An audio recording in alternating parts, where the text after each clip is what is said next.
Liftoff. We have a liftoff. 5, 4, 3, 2, 1.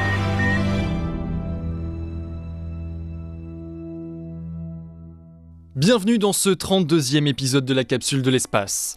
Aujourd'hui, nous allons bien décoller, mais exceptionnellement, nous n'allons pas franchir la ligne de Kármán.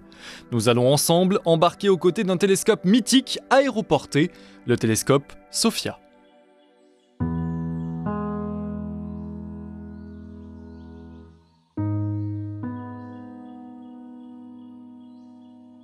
Le télescope SOFIA est particulier à plus d'un titre. Entré en service en 2007, il réalise ses observations à bord d'un Boeing 747 SP légèrement modifié pour l'occasion. Fruit d'un travail conjoint de la NASA et de l'Agence spatiale allemande, le télescope observe ses cibles dans des longueurs d'onde comprises entre l'infrarouge proche et l'infrarouge lointain. Constitué d'un miroir de 2,7 mètres de diamètre, SOFIA pèse près de 17 tonnes. Pour mener à bien ses missions, le télescope doit prendre de la hauteur. C'est à environ 14 km d'altitude que la plupart des observations sont donc réalisées. Initialement conçu pour effectuer 7 vols scientifiques nocturnes, un 747 l'emmènera sillonner le ciel du monde entier, et ce, durant plus de 15 ans.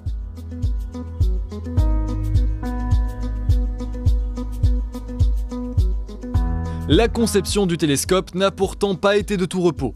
Le projet est né dans les esprits des scientifiques de la NASA en 1984. Un rapprochement avec l'Allemagne de l'Ouest, alors intéressée par le projet, semble se dessiner, et la RFA décidera de financer le programme à hauteur de 20%. Mais la réunification de l'Allemagne en 1990 entraîne une période d'austérité budgétaire, alors même que l'agence américaine voit son budget lourdement réduit. Le développement du projet est donc retardé de 5 ans.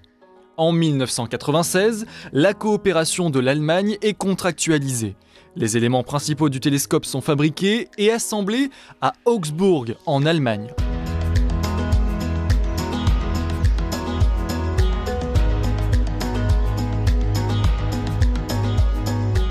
Les premiers tests de SOFIA sont réalisés en 2004 sur le sol américain. Tout semble donc en très bonne voie pour le télescope aéroporté. Il ne reste plus qu'à lui trouver un avion. Et ce sera un 747 modifié de la compagnie United Airlines. Malgré la qualité remarquable des optiques utilisées, SOFIA ne verra absolument rien à travers le fuselage de l'avion. Une porte doit tout logiquement être créée. Et là, le sort s'acharne. 3 différents fournisseurs de la porte mobile qui doit permettre au télescope de réaliser ses observations en vol font successivement faillite. Ces imprévus entraînent le report de l'entrée en service de SOFIA à 2001. Quelques mois plus tard, c'est la compagnie aérienne elle-même, United Airlines, qui fait faillite et qui se retire du projet. Ces péripéties font grimper le coût du projet de façon impressionnante. De 185 millions de dollars initialement prévus, SOFIA coûte désormais plus de 330 millions. La NASA s'inquiète et réexamine le projet. Heureusement, l'agence américaine valide la poursuite du développement.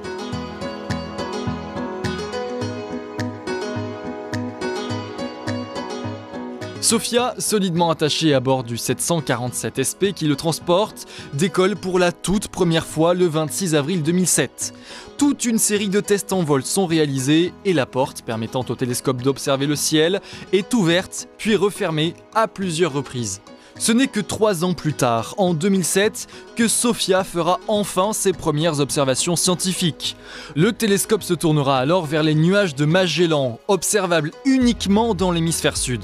Plus tard, il observera les amas stellaires ou encore des galaxies, à l'image de celle du feu d'artifice, imagée en 2020. Au fil des années, SOFIA profitera d'évolutions et d'améliorations. Différents capteurs embarqueront aux côtés de l'imageur infrarouge, dont un polarimètre et plusieurs spectromètres.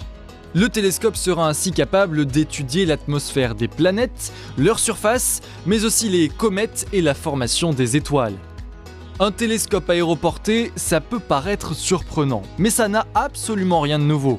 En 1974 déjà, le télescope Kuiper est entré en service. Placé à bord d'un C-141 Starlifter, il sera utilisé pendant plus de 20 ans. Il permettra notamment de découvrir les anneaux d'Uranus en 1977 et la présence d'eau dans les atmosphères de Jupiter et Saturne. En 2020, l'utilisation du télescope SOFIA est très loin d'atteindre les objectifs fixés au lancement du programme. Sur 150 articles scientifiques espérés chaque année, seuls 21 sont publiés en moyenne.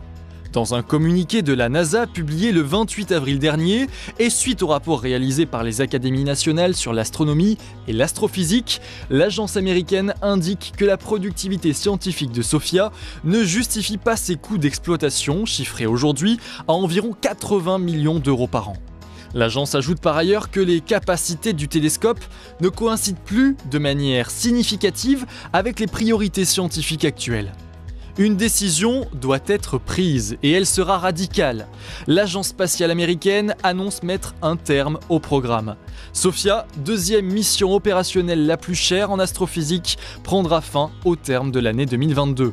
Mais si la NASA se permet cette décision, c'est notamment parce que d'énormes évolutions ont eu lieu depuis l'entrée en service de SOFIA. Alors oui, au lancement du programme, il y avait déjà Hubble, célèbre télescope, encore aujourd'hui en orbite autour de la Terre, et ce, depuis 1990. Mais un grand pas en avant a encore été fait, plus récemment, en décembre 2021. Le JWST, comprenez, le James Webb Space Telescope, est venu rendre visite au point de Lagrange L2 du système Terre-Soleil. Il orbite ce point depuis bientôt 6 mois et y restera pour au moins les 10 prochaines années. Lui aussi a une mission d'importance, observer l'univers tel que nous ne l'avons encore jamais vu. Plus grand, plus loin, plus ancien. Le James Webb Space Telescope a la particularité, à l'inverse du télescope spatial Hubble, d'effectuer ses observations en infrarouge, comme SOFIA le faisait jusqu'à présent. Cependant, la comparaison s'arrête là entre les deux télescopes. Quand le miroir principal du télescope SOFIA mesurait 2,7 mètres de diamètre, celui du télescope James Webb en fait plus de 6. Quand le télescope SOFIA observait en haute altitude terrestre, le JWST réalise lui ses travaux à 1,5 million de kilomètres de la Terre. Nous avons face à nous deux instruments radicalement différents pour un seul et même objectif. Pour en apprendre plus sur le James Webb Space Telescope, sur son lancement récent et sur ses objectifs, je vous invite à venir écouter le 20e épisode de la Capsule de l'Espace. Rendez-vous sur le www.lacapsuledelespace.com ou sur les plateformes de streaming. L'astronomie, l'astrophysique reste un pilier important pour les agences spatiales mondiales. Si l'arrêt des observations de SOFIA marque un tournant important, nous pouvons encore espérer de belles découvertes grâce à tout un ensemble de programmes et de missions encore en activité aujourd'hui.